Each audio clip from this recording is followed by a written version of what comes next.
Hello and welcome to Web3 TV. I'm Lisa Amnegard, and today we're at the World Finance Council Blockchain Conference in Dubai. And joining me right now is Mohammed Anjum, CEO of InvoiceMate. So thank you so much for joining me. Thank you, Lisa and Web3 for having me.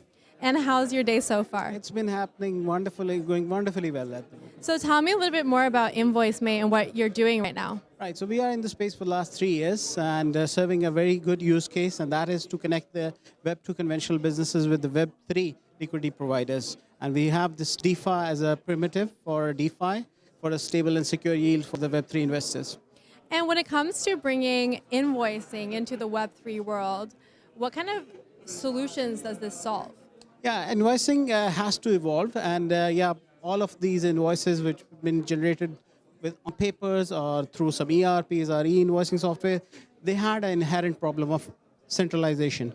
So they used to be tampered and still been happening with that. So we came up with the decentralized ledger, posting the entire journey of invoice from the generation to the point of payment or financing on the blockchain. So this decentralized nature of the invoicing gives the comfort for the lending institution or investing institution to trust on the instrument of invoice, because there is no tampering on the ledger or a decentralized ledger anymore. So yeah, this was a pain point, and we figured it out, solved it with the help of blockchain and AI. And when it comes to industries, which industries will this help the most? Yeah, that's a good question. SMEs, the small and medium-sized businesses, they are the biggest beneficiary, because the problem with them is that they are not credit ready. At the same time, they are not having enough access to the working capital finance. With the large-scale corporates, with banks, lending institutions, they are very comfortable to do their big ticket size invoice financing. SMEs, they are not even doing the invoicing. So we hook them with the invoice management system where they do the invoicing, bookkeeping, and with that, we give them the eligibility for the invoice financing. We connect them with the liquidity providers coming from the Web2, which are the banks and lending fintechs, and more importantly, they now have the alternative access to the credit, and that is through Web3 private credit platforms. And that is where we have the USP, that we are connecting these two isolated worlds, work of worlds. Yeah, it's definitely isolated. So I guess it brings more transparency and more cost effective, because you can recover some losses. Yeah, so we biggest thing is it creates the inclusion, financial inclusion for the SMEs. And of course, you mentioned about the fraud, which is the biggest pain point of the invoice financing. So we help the reducing the risk of fraud through the AI agents and doing the due diligence on the invoices. That is known as KYI, Know Your Invoice. It is the top-up of KYC.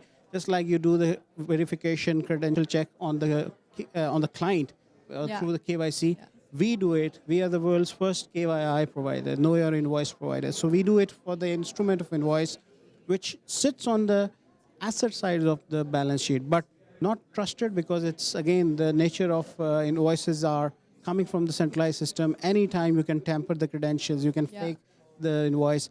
And with us, it is basically the risk mitigation which we do for the instrument of invoice. It was really interesting. And I know you were also one of the speakers here today. So tell me a little bit more about what conversations you really want to bring forward when it comes to fintech and financial inclusion.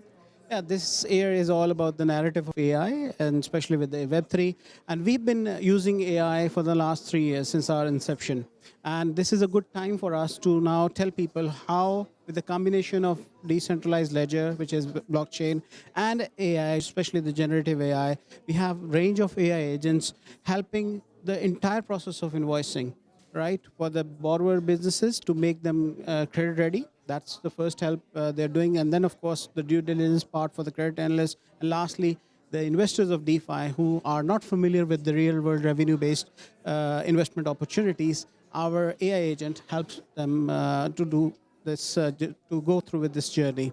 So this is not about bringing, bragging about our project. It's about bringing the use case of a combination of blockchain and AI serving the purpose, serving a use case.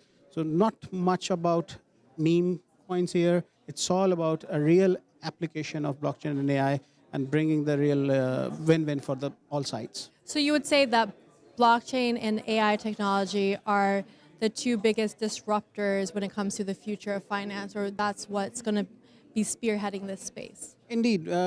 I believe one technology cannot solve the problems of every industry. It has to be a combo. And here we are using a combo of a blockchain and AI. Probably there will be another, in coming times, there will be another technology complementing some other pain points. So I believe this is a combo. And you have to take it as a combo. You cannot rely on just one technology to serve the purpose. Well, it was really interesting speaking to you, so thank you so much. Thank you so much, Lisa. And I'll be bringing you more interviews. I'm Lisa Amnegard, and you're watching Web3 TV.